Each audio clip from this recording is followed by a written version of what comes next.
Traffic Heckfield, Jacobs, well, good afternoon. Sting 555 is taxiing for runway 28. Traffic Heckfield, Jacobs, well, Sting 555.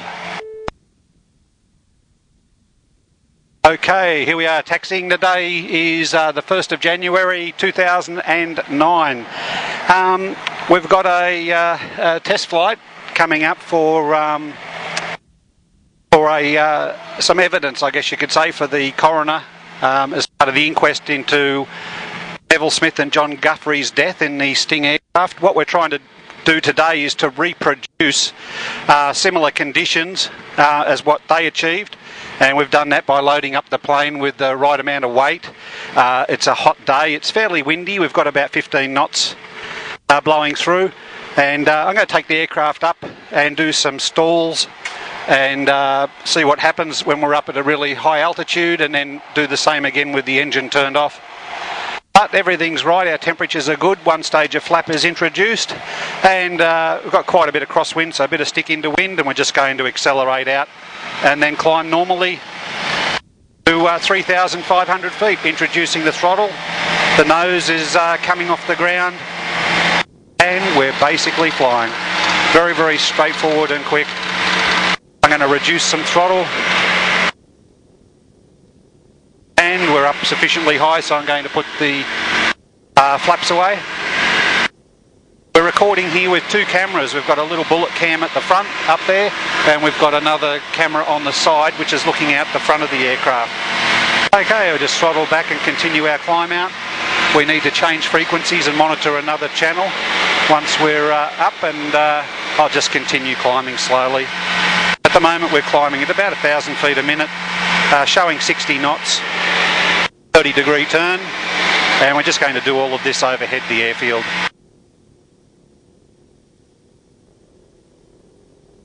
Just passing through 1,000 feet now, levelling out to have a bit of a look around, make sure there's no other traffic.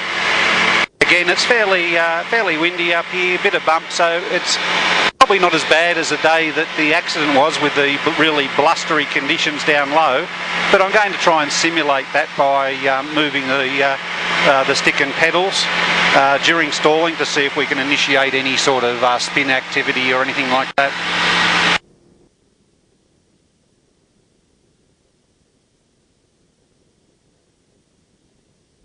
Okay, check that everything's still recording.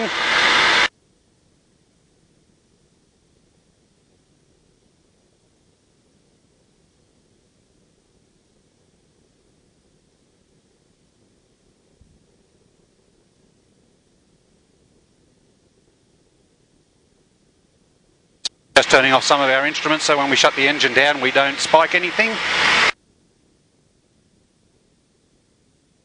Okay, we're just back around to the north now, and I'm just going to throttle right back. Okay, we're indicating around 50 knots. I'm just going to put on one stage of flap, and we'll turn everything off.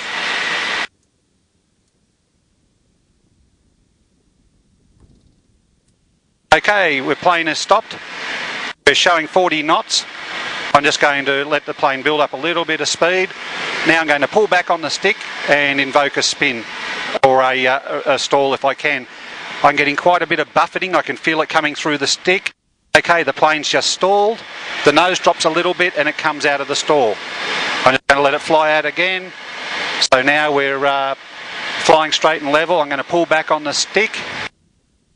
Getting a lot of shaking through the plane that tells you it's going to stall. I'm keeping it back. There we go. Nose drops a little bit and we come out again. We've lost probably about 100 feet while doing that manoeuvre. So I'm going to go back again. I pull it right back. It's shaking like crazy. I can feel it shuddering through. There she goes. The nose rotates down.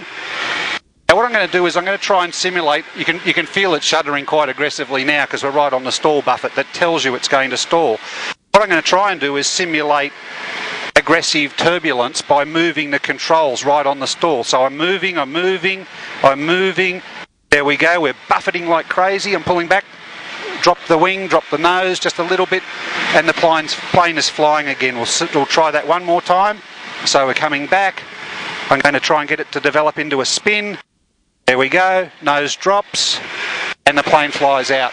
So there's really no tendency for the aircraft to enter a spin or anything like that from this situation. Like, it's really obvious. The plane is shaking aggressively at the moment. I'm holding it back. I'm shaking. I'm shaking. This is really controllable. I don't know if you can see the legs. I'll put this down so you can see me moving. We're right on the stall buffet. Shaking. Let go. The plane will fly. It just lowers the nose gently, and then it flies out. So there's really nothing in there that's anywhere near dangerous. I just take away the flaps, so we go back with no flaps. Shaking. There she goes. It drops a wing a little bit more with the flaps, but again, its recovery is really only sort of 100 feet at the most. We'll do that one more time. So we're getting right up on the stall, very, very high, shaking. It's letting go. It's just flying straight. Get it stalling, let it go, and that's about it. It won't do any worse than that.